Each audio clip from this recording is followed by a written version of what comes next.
Hello and welcome to the channel. My name is Bonsai Boy, but my friends call me Bon, and today I'd like to talk about the latest release from Rocksteady Games and one that has faced no shortage of criticism in the days since it launched. Suicide Squad: Kill the Justice League. Now before we get started, there's one thing I'd like to make abundantly clear on account of the discourse I've seen surrounding this game online. And that is that I stand with the developers at Rocksteady and countless other studios around the world who make the games we all have the privilege of experiencing, regardless of how I may ultimately feel about a game or my time with it. So if you think it's ever for any reason acceptable to send hate, harassment, or threats of any kind to game developers as a means of expressing frustration or disappointment, would you kindly see yourself out? That extends to anyone who thinks it's acceptable to invoke the name and legacy of a beloved artist to push your own petty agenda or narrative. I may be a small channel still largely dependent on each and every interaction for growth, but I can confidently say to the people who do the things I just mentioned, you are not and will never be welcome here. And now, with that unpleasantness out of the way, let's leap into the video.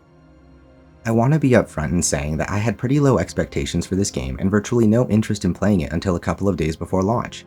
However, given you've no doubt chosen to watch this video because of the title and thumbnail, I'm going to just come right out and say it.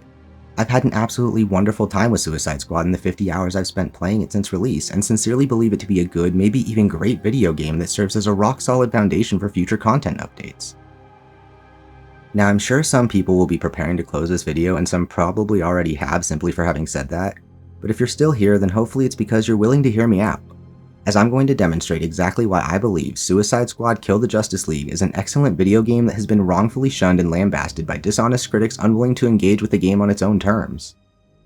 But before we get to that, I hope to take a thorough look at each of its core elements and the ways in which they either rival or surpass their genre peers and contemporaries, starting with performance and presentation. Did you get him? I want to get performance out of the way quickly and move on to the presentation, which is the real highlight here, so I'm going to try to keep this short. I played Suicide Squad on PS5 and for the most part it ran well and felt smooth while targeting 60 FPS. However, there are some things that I need to mention. First, let's take care of the objectively bad stuff. While I have been fortunate enough to avoid any serious server issues, others have not, and these kinds of things need to be addressed immediately. And speaking on not experiencing any serious server issues, I have spent all but 2 of my over 50 hours with the game playing solo, and it is simply not okay for offline solo play to be an option planned for later down the road and not available at launch. As I hope to demonstrate throughout this video, Rocksteady have done a great job planning for and avoiding the missteps of their contemporaries, so then it's all the more baffling to me that offline solo play isn't available at a time when all live service games have consistently proven to be most unstable, launch week. Like I said, this has not affected my experience in any way, but that doesn't make it okay. As for bugs, I experienced 2 crashes, got stuck and had to restart once because an NPC wouldn't load to open a door, and again when a short cutscene had the audio bug out. But those were just minor, and again that was over the course of 50 hours. As for the frame rate, it definitely dips below 60 FPS here and there, but I never found it distracting or frustrating. Moving on to the presentation, I'll start with the stunning city of Metropolis. I have to say, it's really an impressive place to take in as well as traverse, and the verticality of it easily rivals if not surpasses the likes of Spider-Man 2's New York. While that game certainly has a more cinematic moment-to-moment presentation in general, the scale and fidelity of Metropolis as a place that can be freely explored with 3 other players is truly remarkable and a sight to behold. The whole city, aside from your hub in the Hall of Justice, is one map, and there's nothing preventing players from being on opposite corners of it until you start a mission. The only loading occurs between endgame missions in which you travel to an alternate universe version of Metropolis, which the game refers to as an Elseworld. There's also a nice day-night cycle and weather system in place, both of which add to the atmosphere and prevent the setting from getting visually stale. I don't know if it's just the film grain, compression, or the daytime smoke and dust being thrown into the air by the villain's alien machinery, but the game looks much better in motion than in this side-by-side with Arkham Knight that's been making its rounds on the internet. Continuing on the topic of things that look great in motion, the cutscenes are so well done and of such a high quality that I often had to remind myself that these were made in-engine. If I had one nitpick, it'd be that the music didn't really strike a chord with me, but I don't know how much of that could be related to playing with copyrighted music disabled for my stream. And to be fair to the musicians who put together the soundtrack, I was just too captivated by watching what was happening to truly appreciate what I was listening to. And that's in no small part thanks to the character models. Believe me when I say these are easily some of the most beautifully sculpted and animated character models I've seen in a game, and on par with the best the industry currently has to offer. Their facial expressions and body language are incredibly realistic, and even King Shark, my main and personal favorite character, is wonderfully expressive in his facial animations. And don't even get me started on the detail of materials and textures. Whether looking at the clean and subtle fade of Deadshot's hair, the complexion of Harley's skin peeking through her chalky-looking makeup, or the intricate combination of different fabrics visible throughout the different characters' outfits, it's clear the artists at Rocksteady presented these characters with a lovingly crafted and finely tuned attention to detail that speaks to their passion for each of the squad members and the game as a whole. So now it's time for a little detour, as I can't talk about the characters without mentioning the phenomenal voice acting performances. Go on. I really can't pick a favorite or highlight any one performance because every member of the cast brought their A-game. Captain Boomerang's delivery of damn near every joke is so perfect that even the unfunny ones made me want to laugh. Ah, shit! Harley's voice swings between a higher-pitched, more whimsically mad tone and a lower, more vicious one as effortlessly as she swings from her bat drone, and all the while finding a middle ground that makes her signature Jersey accent almost tolerable to me for the first time ever. You stay here, pal. Deadshot plays both the cool, collected assassin and the everyman stuck between two nutjobs and a talking shark to incredible effect. We're out on good behavior. And King Shark, We are not. oh man, I could say so much about my Sharky boy as I've really grown attached to this character since the game first introduced me to him.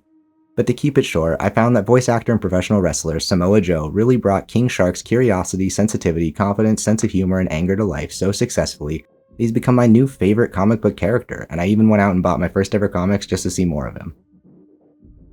Now, the non-playable main characters, of which I'd say there are only 2 or 3 depending on how you feel about the alternate universe versions of characters, were also excellent.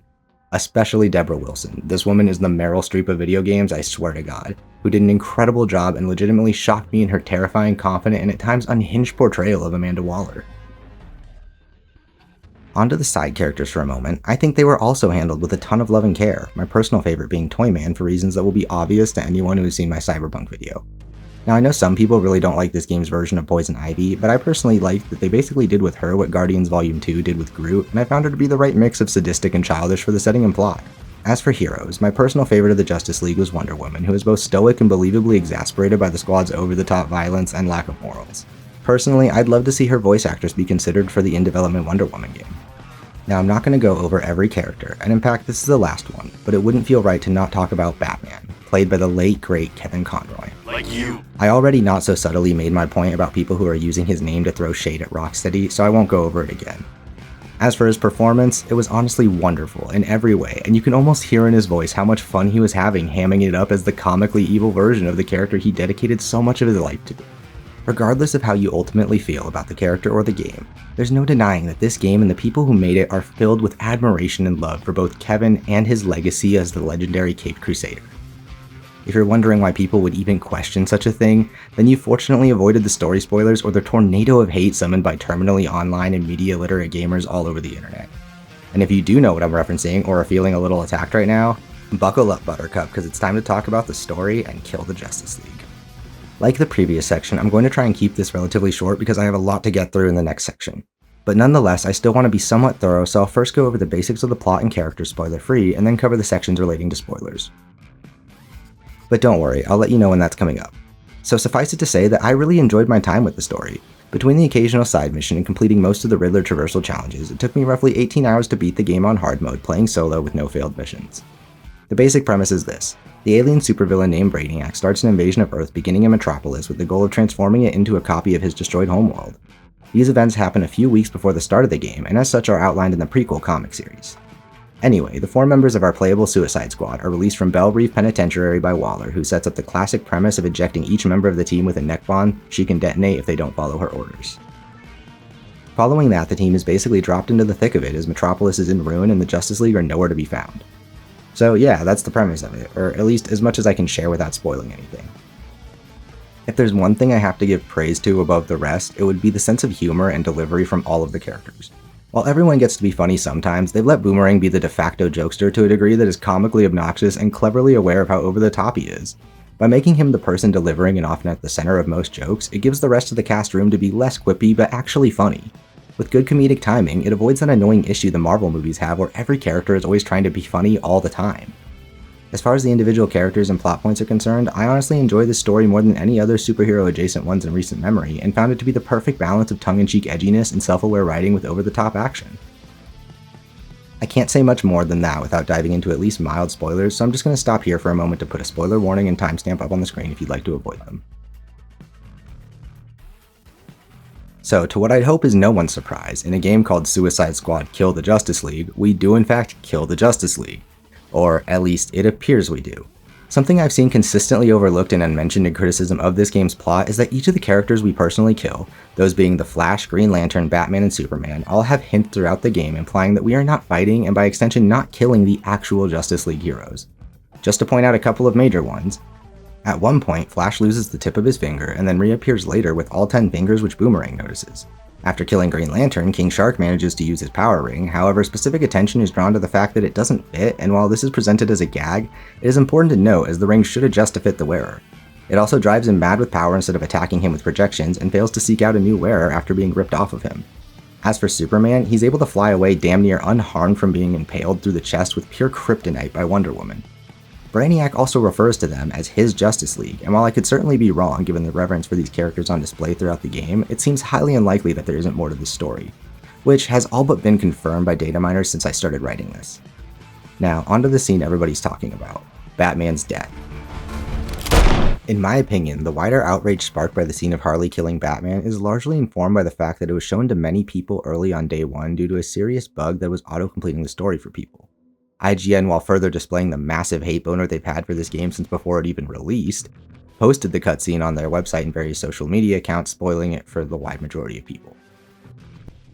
This scene, without any context, could definitely be seen as a cringe and holier-than-thou takedown of an iconic character, which certainly felt out of place coming from Harley. However, the game honestly establishes the squad and their journey toward that moment with a lot of context throughout the game and leading up to it, along the way showing a believable path towards them becoming an unlikely team of anti-heroes up against unbeatable odds. I personally like this team and their story more than those present in either of the live-action Suicide Squad films, and I wouldn't really care one way or another if it turned out the entire Justice League really is dead. But if you need any more proof that the real members are still alive, besides all the data mined evidence and the Easter eggs, Lex Luthor explicitly states that their DNA doesn't match but hand waves it away as something likely caused by Brainiac's control over them. Whether the characters we killed were clones, alternate universe versions of themselves, or some other classic comic book twist, most fans who have actually enjoyed the game instead of hunting for criticism in every scene seem to agree that the Justice League will be making a return in some form or another. It's highly unlikely any of the actual heroes were killed except Wonder Woman, who we saw defeated by evil Superman with our own eyes. Like I said at the start of this section, I don't want to drag it out too much because the next one is much more substantial, so I'm going to leave it at that. I enjoyed it. I think people are mad about nothing, and even if the Justice League is dead, they're not though. Who cares? This game is about the Suicide Squad, and as far as I'm concerned, it's their best adaptation and portrayal to date. Now, as I've mentioned twice before already, this section is where I plan to start really getting into the weeds, so I'll be breaking it down into two parts to keep things easy to follow. The first part will cover the basic controls and the individual character kits to demonstrate just how much there is to learn and play with as you make your way through the story. In the second part, I'll tackle how combat feels as a whole, and especially at Endgame, as well as my thoughts on buildcraft and playstyles. I'll talk about this more in the next section, but anyone familiar with live service looter shooters and the games they evolve from will know that for better or worse, they only really start when you finish the campaign/story of the base game, and as such, I've spent over 30 hours participating in the endgame progression to get a comprehensive grasp of it. So now with that out of the way, let's jump into the first part of this section and get to grips with the controls. As mentioned in the opening, I played this game on PS5 and as such used a DualSense controller with the default control scheme. Right out the gate, character movement feels tight and immediately responsive, which may seem like a given, but I don't want to downplay how strong the foundation is that the devs at Rocksteady have built. On top of the regular running and jumping, each character can also double jump or wall run in any direction, as well as dodge roll in any direction. The final universal movement mechanic is the ability for every character to transition from a fall or jump directly into a slide. This slide will quickly fill a meter that adds additional height or distance to your next traversal ability. Now where things start to get interesting is when we incorporate these various traversal abilities unique to each character. We'll use King Shark for the first example, as he's the one I've spent most of my time playing. King Shark has two long-distance leaps that can be charged for greater height or distance. Charging the horizontal leap while on the ground sends him barreling forward, but with full control like sprinting in other games, as opposed to charging the vertical leap, which has him walking at normal speed. And that's not all. When in the air, he can also do this goofy little breaststroke forward up to 3 times before touching the ground, while also resetting his double jump after each one. In case that wasn't enough, he can also do an accelerated fall into a shark slam that doubles as a weak area of effect attack. And now that's just one character and just his traversal tools. I did promise to be thorough though, so I'm going to also quickly go over the other 3 characters' traversal tools, as these are the mechanics primarily responsible for making each character feel unique and different to play. So for Deadshot, we've got a jetpack for flying in any direction at a set speed, and that allows you to also hover in the air while shooting or to boost forward with an afterburner. Using the jetpack in any way builds up a heat meter that when full will prevent its use until you touch the ground, or use a secondary Traversal ability which both reduces heat buildup when used in midair, and can be held in the air to allow for slower controlled falls. Now, I'll be honest and say I'm not terribly fond of playing Deadshot, but that comes from a personal bias against fuel or meter-based jetpacks in general, as they've just never felt intuitive to me. However, there are some talents that reduce the heat on enemy kill and the like, which I do suspect would make his kit feel better. Moving on to Captain Boomerang, who I think has the coolest looking and most intuitive Traversal kit via his Speed Force Gauntlet. His primary Traversal ability allows you to throw his namesake weapon with a press and charge it like sharks, but on release, or reaching full charge, Boomerang dashes to it in what is essentially a teleport. He can do this once more for a short distance while in the air, and he has 3 charges of a separate omnidirectional shorter range teleport. Each of the short range teleports also resets his double jump, just like Shark's air dash.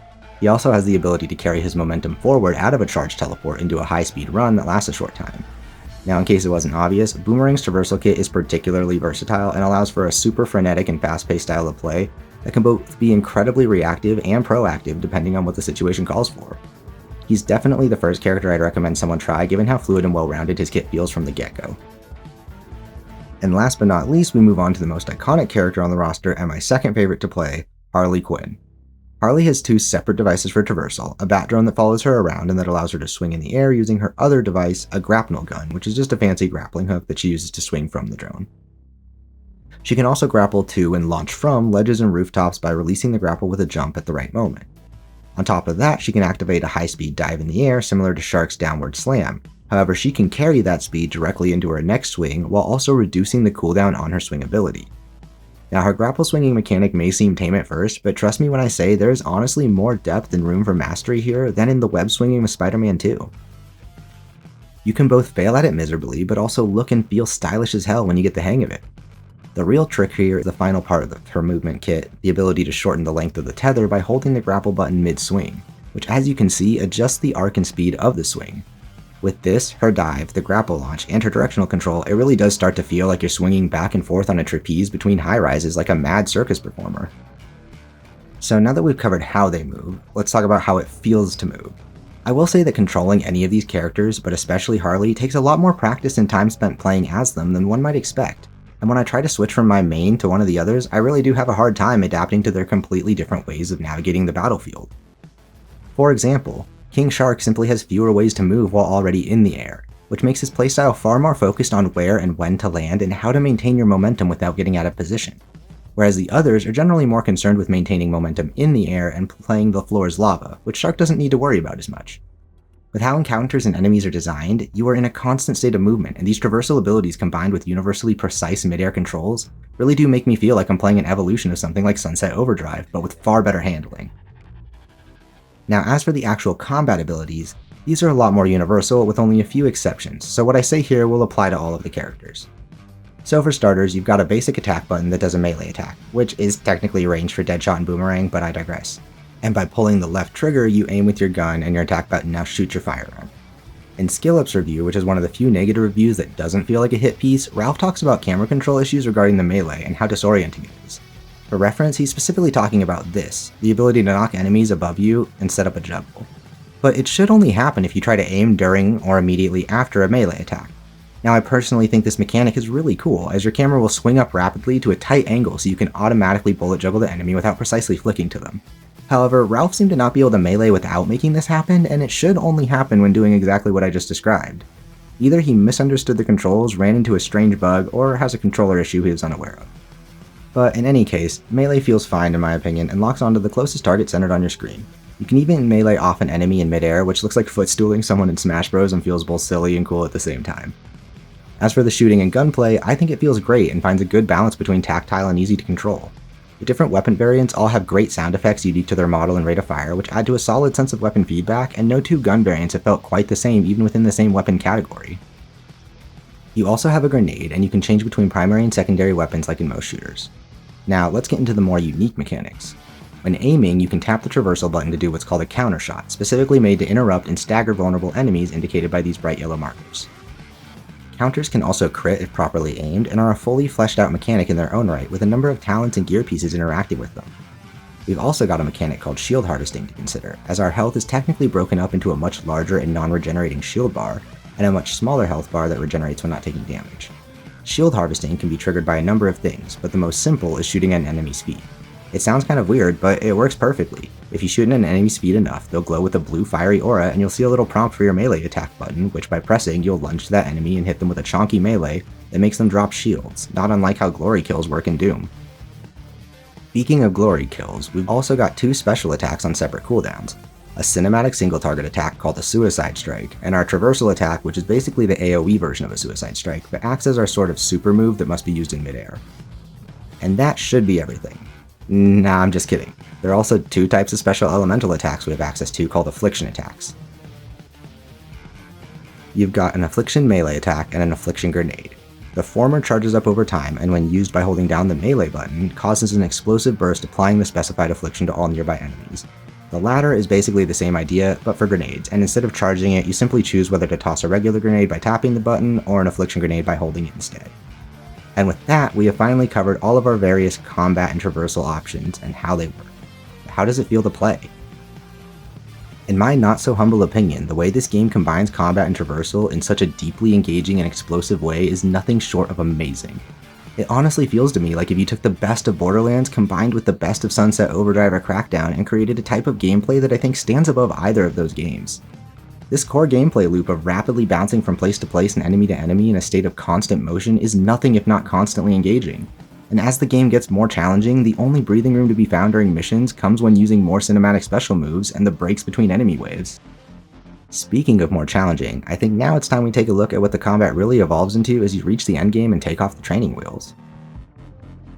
The first thing that players will have to adjust to as the game gets more challenging is the fact that you must do everything possible to stay in motion, as any extended periods of downtime can lose you a ton of momentum on account of how enemy attacks and the combo system works. A ton of the talents across all of the characters are specifically focused on providing substantial buffs to yourself and debuffs to enemies as you reach different combo thresholds by playing in a way that complements your build.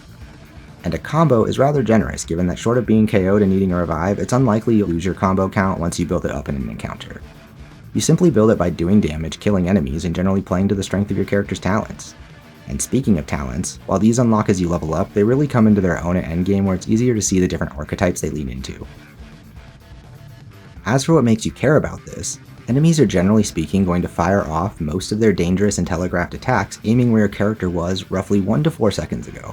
And at endgame, most telegraphed attacks can throw you off rhythm like a sniper shot that disables your movement for a short time, or straight up kill you like destroyer explosions, thereby dropping your combo back to 0. And it's these threats that create the demand for constant movement. The real genius of this system is in how it passively trains the player to understand the rhythm of combat by establishing the idea that you should try to be moving and dealing damage simultaneously at all times. The faster you ramp up your combo, the sooner you fall into the flow state of your character and your preferred way to play them or the build you've crafted, which is the perfect segue into Buildcraft. I want to say right off the bat, Rocksteady have delivered hands down the most well thought out and confidently designed collection of Buildcrafting systems ever developed in a live service or looter shooter at release. I am not exaggerating when I say that almost all popular live service looter shooters tend to release with a Buildcrafting system that is lacking impact, terribly balanced, grindy, half-baked, unimaginative, or some combination of all of those things, and often requiring entire redesigns in the games that end up surviving long enough to justify such. In this case, the opposite is true. For starters, let's look at the more basic stats and bonuses that can roll on gear. All gear pieces as of right now can have up to 3 stat modifiers, which at endgame can all be re-rolled indefinitely, allowing for total customization of any piece of gear. And these range from small things like 15% bonus grenade damage to grunts, up to plus 50% damage to your firearm of choice. Not a bunch of negligible numbers go up bullshit, but meaningful buffs you can feel. Now let's look at a special ability the likes of which can be found on any piece of gear that's legendary, yellow, such as critical hits instantly give you full combo, or this weapon does no damage to grunts but double damage to brutes, or shield harvesting now drops a damage buff instead of shield pickups. To give some additional context, these kinds of gear pieces are not particularly special or hard to get, and in fact once you start the endgame, you'll quickly find that you throw away anything that isn't at least legendary because it becomes the standard. There are 2 other unique types of gear that can be even better with even more extreme effects: Infamy gear and Notorious gear. Now let's look at just one of the 3 different Bane-related sets of Infamy gear available at launch. For starters, as you can see, these pieces give you a unique effect for each piece of a set you wear up to 3, and right now there are 3 Bane sets each with its own 3 set bonuses. as well as a number of 2-piece gear sets based on the side characters you work with in the story, which means you can in theory have a total of 8 unique set-related effects that basically define how you approach combat, all active at the same time, not including the individual effects some of them have, like the weapons and the shield mods. Like, I can keep going, but are you not entertained? Is this not a good enough example of just how much depth there is here? Just to demonstrate this, let's dive right into an endgame incursion so I can explain the thinking in action. As you'll see in this footage, there's a specific order of operations to dealing with enemies in the more challenging content using a Bane Craze/crit build for King Shark. First is to check for armor, as enemies with this chunky plating won't take damage from firearms until you break it with literally any other attack in the game. Then, generally speaking, with armor broken you'll be trying to apply afflictions, as these elemental status effects are especially deadly and core parts of most endgame builds. In this case, we're trying to apply the Venom Affliction, which crazes enemies and starts activating our cavalcade of buffs relating to it. Certain weapons and builds can do this in unique ways, but at worst you will always have affliction grenades and melee to apply them in a pinch. Once affliction has been applied, most of our bonuses come from attacking already afflicted enemies, such as the puddles with the Bane mask, which doubles all of my damage for 20 seconds when I touch it, or the chance to drop a live grenade every time I melee a crazed enemy. There's also the element of surviving and finding the fastest way to regain your shield or health when in an emergency. I tend to hold my suicide strike in tense spots because the cinematic makes me invulnerable for a moment, and when it's finished I get a big chunk of shields back, but I have to be careful not to use it on an exploding enemy, as I'll get caught in the blast as the attack ends. And that's just the gameplay to consider on the player's side. Some enemies may be affliction immune, which then requires you to hit them with a crit by either aiming at a critical spot or just proccing one off of critical chance to open enemies up and apply your afflictions. Some enemies may explode or mutate into more powerful enemies if not interrupted, requiring a mix of knowing when to keep your distance and when to rush in to interrupt them. Some enemies will also throughout the course of the story be infused with powers relating to the Justice League, such as super fast slash infused enemies or shielded Green Lantern infused enemies, which also show up at endgame. What I'm getting at here is that there are a wide variety of situations and enemies to account for that constantly reinforce playing to the strengths and weaknesses of each playable character and their builds. Between regular grunts, long-range snipers, to larger types of brute, as well as tanks and helicopters, there's a decent variety of enemies and modifiers for them, especially for a game that just launched and has more content coming in just over a month. There's also weather modifiers like these lightning strikes that absolutely slow my momentum to a crawl and leave me wide open to getting clobbered if I don't dodge. And then on top of all of that, there's always the constant threat of the timer pushing you to finish your incursion as fast as possible. Taken all together, what the combat in Suicide Squad really succeeds at above all else is creating an intensely satisfying gameplay loop that can offer both the relaxation of finding a rhythm and flow state that keeps you hopping into one mission after the next, as well as the intense high-octane challenge of pushing your build up against its limits as you climb up the ladder of mastery ranks. So, with what I hope is a relatively comprehensive look at the game out of the way, I'd like to address many of the less than valid criticisms being hurled at this game from nearly every direction. First is the idea that it's either a mistake or the wrong choice to make the game a third-person shooter with an emphasis on the shooter. Now, ignoring the fact that 3 out of the 4 characters don't really have any superpowers to speak of, and King Shark is just really strong, which is why he's the only one who doesn't receive any kind of gadget in the beginning, what exactly should they be fighting with?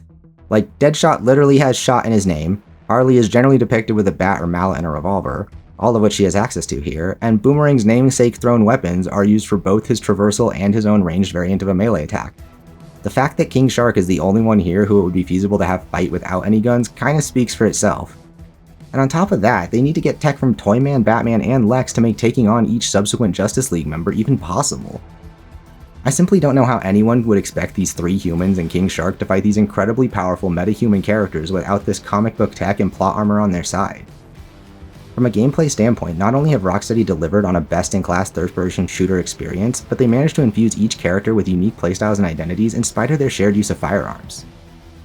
This may be hard to really see and feel until you've started to properly dabble in Endgame and how each character starts to get pushed to their limits, but if you haven't made it there and spent a decent chunk of time with it, you haven't really seen the combat model in earnest. These kinds of games spend a great deal of time tutorializing and introducing mechanics to players so as to prevent them from being overwhelmed, which is why, as I mentioned earlier, the story playthrough is intended to be a comprehensive gameplay tutorial that prepares you to play the more complex game it becomes. I know many people will rush to say, but why should I have to play for 10 or 20 hours before it gets really good? And the fact of the matter is that it's not unfun to learn how to play something new and see where it goes, but if that's how you feel, then stick to what you know, I guess. Games that need to provide the depth that can bring people back day after day and week after week generally require some openness to letting the game tell you how to play, and there's nothing wrong with that. especially if the learning curve and ramping of difficulty are well paced as they are in Suicide Squad. Second, the lack of variety in missions. Now, I won't argue that this isn't true. I'll argue that it simply doesn't matter. As with pretty much all loot-based games like this, the core of the game is a satisfying combat loop that doesn't demand a whole lot of interaction with other outside systems. That is to say, jumping around killing dudes is what the game is built to excel at. They've made it a ton of fun to jump around a city killing dudes, so complaining that all you do is jump around killing dudes is kind of hollow criticism, isn't it? It's the same in pretty much every looter shooter, and even just regular shooters like Diablo or Path of Exile, because the objective is whatever it needs to be so you have an excuse to push yourself and your build against increasingly challenging hordes. And the fact that so many people fail to see this very obvious decision that was undoubtedly the right one for this type of game really speaks to the fact that some games just aren't made for some people. If you don't like looter shooters, if you don't want to play third-person Borderlands meets Sunset Overdrive featuring DC characters, no amount of love for the Arkham series is going to change that. But it's not the developer who has failed to make a fun game, and they delivered on what they promised by making a fun co-op looter shooter featuring the Suicide Squad. It's critics who have failed to meet the game on its own terms. Third is the suggestion that the choice to make a looter shooter or a live service somehow makes the game inherently bad. Some of the longest running and most beloved titles ever made are live services. Final Fantasy XIV, World of Warcraft, Destiny, Path of Exile, Warframe, Fortnite, RuneScape, and countless others. Just because publishers have often failed to find the balance between generating revenue to keep the game going and providing a fair value to players does not invalidate the ambition to create games that last and build themselves over time. All of the content that comes after is only made possible by first laying a solid foundation, and I strongly believe Rocksteady understood the assignment when making their live service.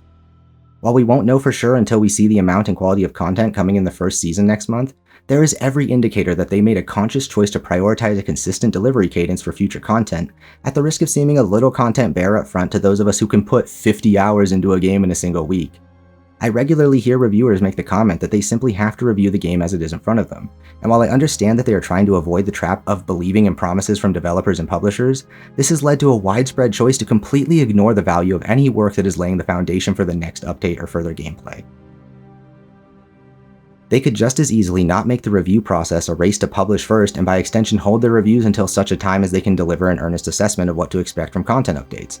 But funny enough, that would cut into their revenue just like it would cut into Rocksteady's, so maybe the solution is to, as critics, simply agree to be better than that. This video would ideally not come out until after the first content update either, but my hand is likewise forced by other reviewers and critics so as to avoid releasing an irrelevant video well after they've incorrectly made up their minds based on a dishonest approach to the game. And to back up the idea that this simply isn't a fair or valid approach to reviewing games that are built from the ground up to receive more content, Joker is releasing in March alongside Season 1 less than 2 months after launch, and there is simply no way that would even be suggested were he not well and truly finished months ago. I even suspect that the Season 2 and 3 characters are likely done or close to it because creating an entirely new playable character and incorporating them into a game of this sort in anything less than a year sounds like an act of God. But that too is criticized because now the developers are accused of maliciously holding back content when in reality they're simply trying to deliver what they've worked on for 8 years in a manner that they believe will provide the most fulfilling experience for dedicated players and ensure that what they made gets thoroughly enjoyed before moving on. I understand the choice to be a skeptic and a cynic, but I don't understand the choice to ignore what is so plainly in front of you, for fear of what? Giving praise to hardworking artists? Like, come on. If nothing else, this has been an eye-opening experience for me personally when it comes to the value of forming one's own opinions. I am 100% on the side of games discourse that rallies against aggressive monetization and the oversaturation of the industry with the live service model. But many people I would have hoped to call my peers someday have handled the coverage of this game so disingenuously that I am thankful to be a small and growing content creator free of whatever compels them to say what they do. I really am enjoying every moment with it, and anyone who knows how much time I've spent with games and how much passion I have for them will know that this one likewise has to be the result of something special. I will say that if you don't like looter shooters, if you don't like gear-based progression and build crafting, then nothing about this will appeal other than perhaps the fluidity of the movement, and if you go in open-minded, then the story and characters. My issue has been that the wider public is reviewing the game like a single-player action game as though it's a direct gameplay sequel to the Arkham series rather than just a narrative one. I love the Arkham games, and consider Arkham Asylum in particular to be one of my favorites of all time. While I went in a skeptic with an open mind, believe me when I say that Suicide Squad Kill the Justice League is all I could have hoped for, far more than I expected, and that Rocksteady Games have made me a believer in what I hope is a game with a long life ahead of it. So thank you to everyone who had a hand in making Suicide Squad Kill the Justice League. I hope that this video can be a positive force in an industry that has so flippantly disregarded the hard work and passion of far too many. and I look forward to seeing where the game goes from here. Thanks for watching. If you'd like to see more, don't forget to like, subscribe, and ding the little bell if you want to be notified of my next video. I also do variety game streaming 5 days a week starting at 12 PM Pacific Standard Time, which is where I capture my gameplay footage used in these videos and play through the games covered on this channel.